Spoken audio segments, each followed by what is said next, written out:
Masculinity is under attack because leadership is becoming scarce amongst men. Leadership is demonstrated with a lifestyle, not with words. That you follow God in a persuading way that your children want to be like you. That's leadership. That's leadership. Now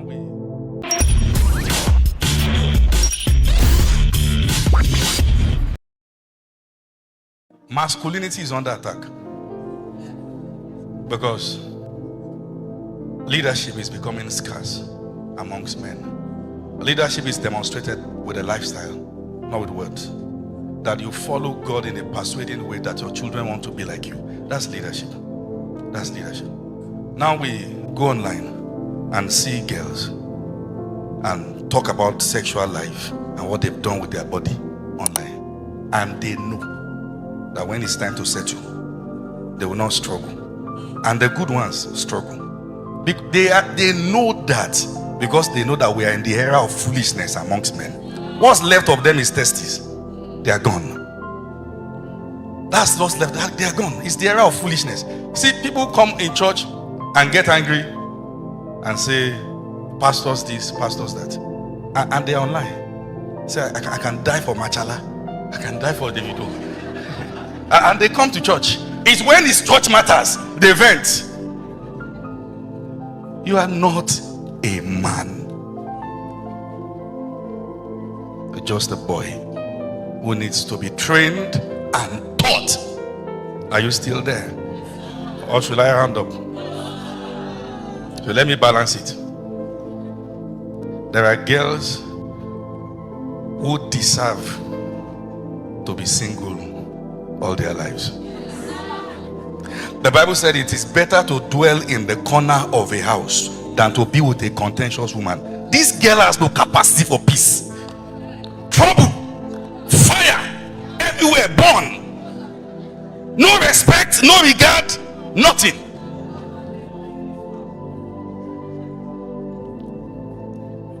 And they believe if I can weave my wigs like this, I will get a man. You will get a foolish one. You know, when David was going to kill Uriah, he said, put him where the battle is fierce, but let the valiant men withdraw from him. There are men that the valiant men have left.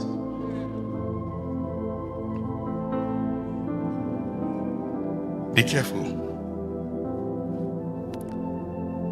Take your time. You will wish you did.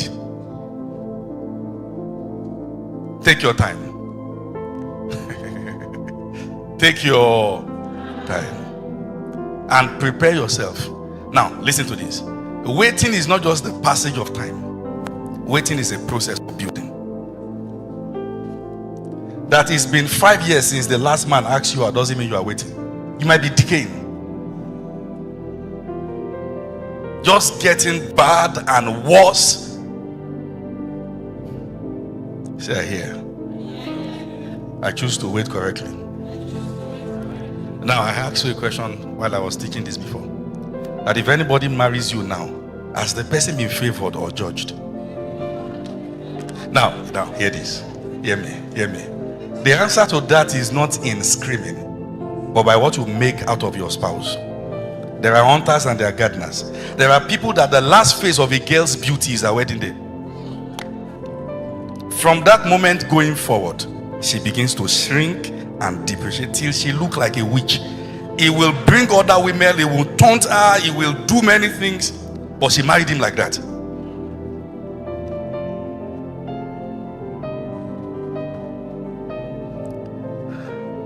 There are demons in Kaftan. Beware. Apologies if you came with Kaftan. But you know my heart. Am I correct? There are people now whose mentality about marriage is just for the moment. Imagine someone who is marrying someone just for the moment, and the person's intention is to do it for life. You wonder why you are making effort, but the other person is pulling it down. Because you didn't ask the person, how long do you intend to go with me. Say, why do you love me?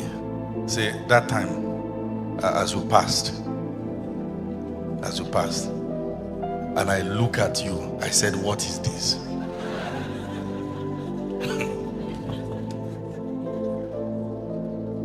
Huh? Then you now hear the girl, Sister Nabal, now say,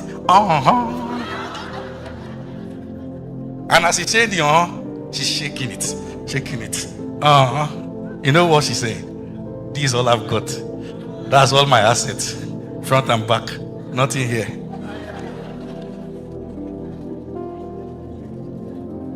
What do you have apart from?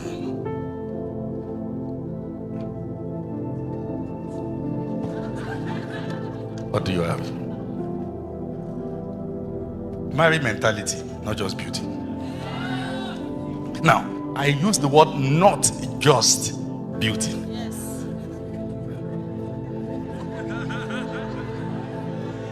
Not just. Hold on a minute. So you will not say, it's not like you find, but I married you as a deal from God. When Adam saw Eve, as it message, the first word he used was wow. If your own is yea.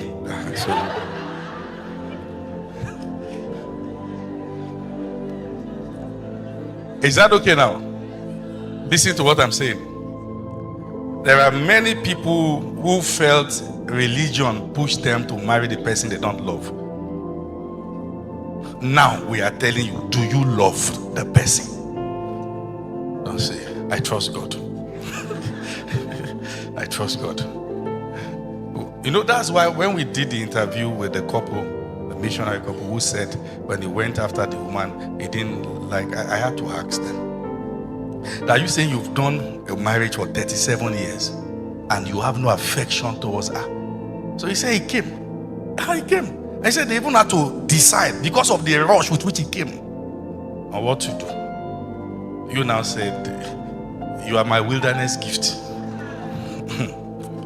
Be careful. Now, pay attention. Many people do marriage wrongly, forgetting that they are going to be the environment around which the next generation will be raised, taught, and built. As many of those who are seated are still trapped in the pain and the effect of the kind of environment they were raised.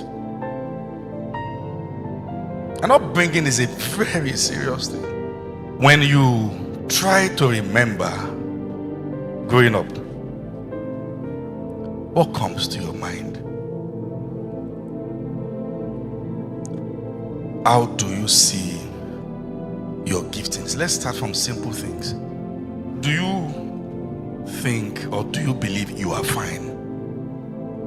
It all depends on those who form the concept of you to you. Do you feel you are handsome? Do you feel you are beautiful? Do you still feel you are big-head? Do you still feel you are tiny? Do you still feel you are dull? Do you still feel you are unprofitable? Do you still feel you are a dwarf? Many of these names doesn't go away in our minds. And sometimes they form a niche. You see, if you take a rope and tie a horse to this tree, and you do that consistently for months, even when you put the rope around the horse and refuse to tie it to the tree, the horse still won't leave, because the object that is now holding it down, it's the mind. Sometimes you have left the abusive past, but you are still tied there.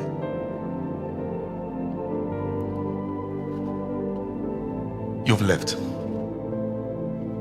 You are no longer around the wicked auntie, the abusive father, the wicked stepmother. And there is a misconception that people have. Now, when we talk about dysfunctional background, it has only to do with those who are from broken homes. There are homes where fathers and mothers are together that is more dysfunctional than a broken home. There are single, and I say this with all sense of responsibility to the church, that there are single mothers and single fathers who are better off with their children there than to raise the child around that fool. The devil has used fear to keep people in places where they died, and the children are left to wonder. One of the prayers I've been praying for you is that God will keep you alive for your kids. Maybe you didn't like the prayer.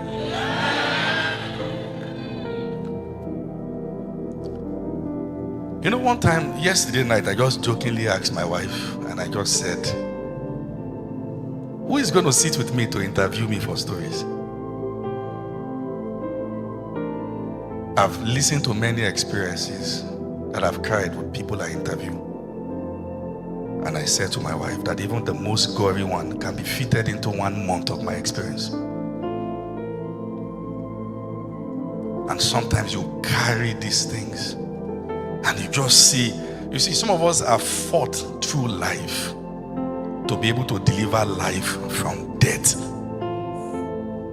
Because when the devil handled your childhood, he wanted to kill you there because he's afraid of what you can become. So all the attempts, all the effort, all the things done were to make sure that this one doesn't come out. Do everything possible to silence, break, destroy, and make sure this one doesn't rise. Kill the might in him or her.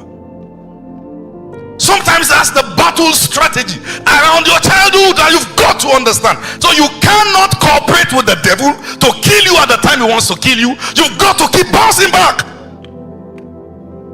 The abuse, the hatred, the insult, the lack, the depravity, they are all part of an awesome strategy to make sure you don't come out.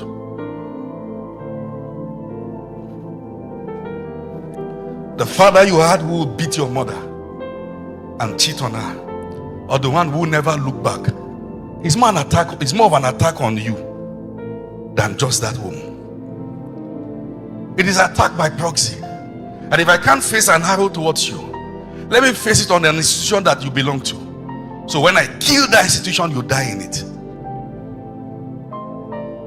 You've got to understand that the devil wants to weaken your foundation, and many of you, you are still battling with the past. You see, when a child is exposed to pain, the body will go on to grow, but the child is still trapped in the old body. It can be so bad that you can desire that there are meetings that need to hold so you can explain what happened 20 years ago. It can be so bad that you can desire that there are individuals who need to come back from the dead so you can talk to them to their faces that what you think about me is really not true. It can be so bad that you need justice about matters of many decades. You know why? Because you are still trapped. Now they look at you and say, see how much you've grown, but in-depthly you are still there.